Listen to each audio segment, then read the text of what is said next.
Ayun, yun yung gagawin. Ang ganda. Ayun, nakita ko na mga bayan.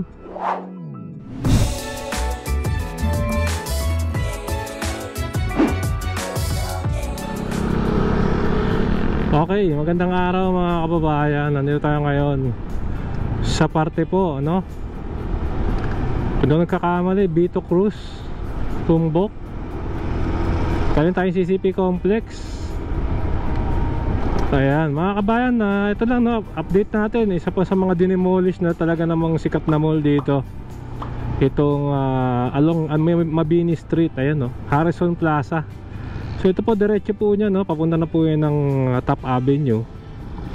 Pero ito po yung Harrison Plaza ngayon na parang ang bali-balita ay gagawing mixed use mall, no. Ganoon naman yung mga mall ngayon, mixed use na. At syempre kung bago pa lang po kayo sa ating channel, ay inaanya ako po kayo mag-like, mag-comment at subscribe to notification bell para updated kayo pag may bago tayong video. So yan nga po, Harrison Plaza. Check natin. Isa po sa mga iconic na mall, no, na itatag nung 70s pa. Oo, talaga namang naabutan ko po yan, nakapamasyal pa tayo dyan. So ito po siya ngayon, tignan natin.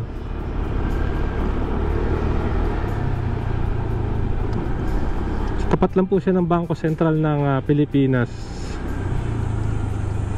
Ayan, ito na po yung Harrison Plaza ngayon. Century Park Hotel, ito po nasa kanan natin.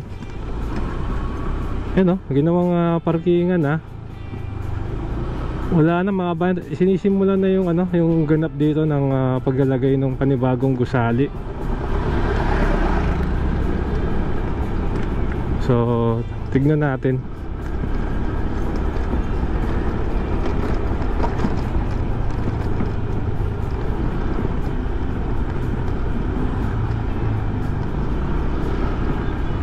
Ayun, yun yung gagawin. Ang ganda.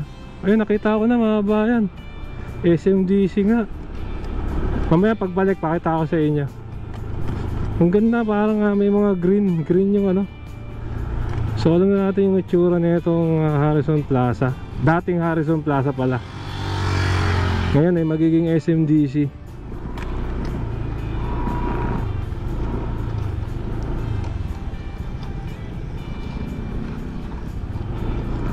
Sa Rizal Memorial Complex, ito nasa gilid. Tapos tumbok na ito, Manila Zoo.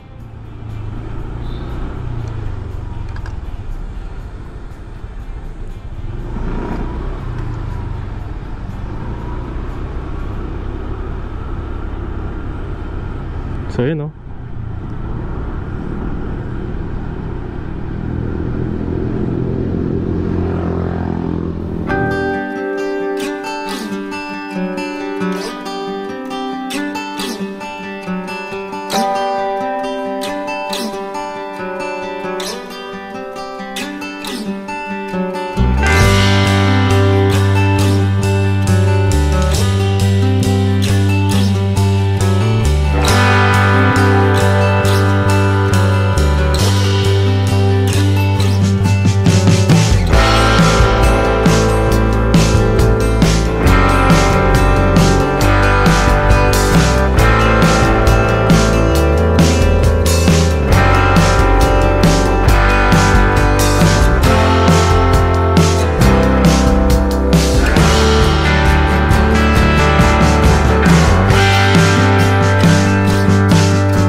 Okay, so ito nga no, nakapag-drone na tayo. Ang bilis lang na, ang bilis mag-overheat ng drone mga bayan. Sobrang init. So naangat lang natin siguro mga 1 to 2 minutes. Pero okay na yun. Nakita naman natin. Tsaka ito, meron ng sign dito kung ano yung magiging itsura nya. Ito, lapitan lang natin. Pakita ko sa inyo no. Itong update natin is for May 12 no? Ano po ngayon? Sunday. So ito yung magiging SM oh. Lapitan natin ah. Park tayo saglit.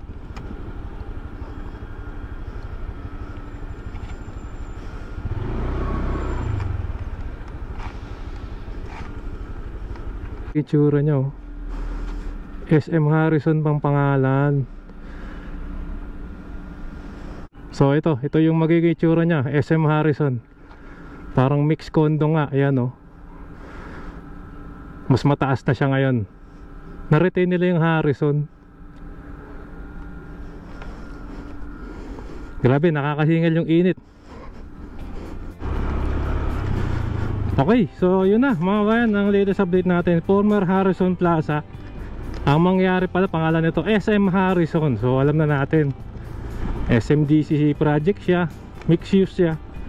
At napakaganda ng lugar no. Siyempre yung mga may afford lang ulit yung makakabili ng unit dyan. At gagawin niyang Airbnb. Sureball yan mga kababayan.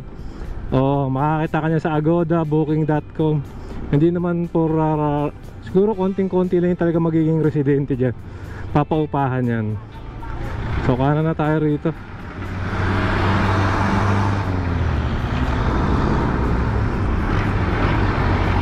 Ayan, so syempre mga bayan, hanggang dito na lang. Kung nagustuhan nyo po itong video, ay inaanyahan ko po kayo mag-like, mag-comment, subscribe, hit yung notification bell, updated kayo pag may bago tayong video. So alam na natin no, ang mangyayari dito no, sa former Harrison Plaza. Mga kasama, grabe ang init.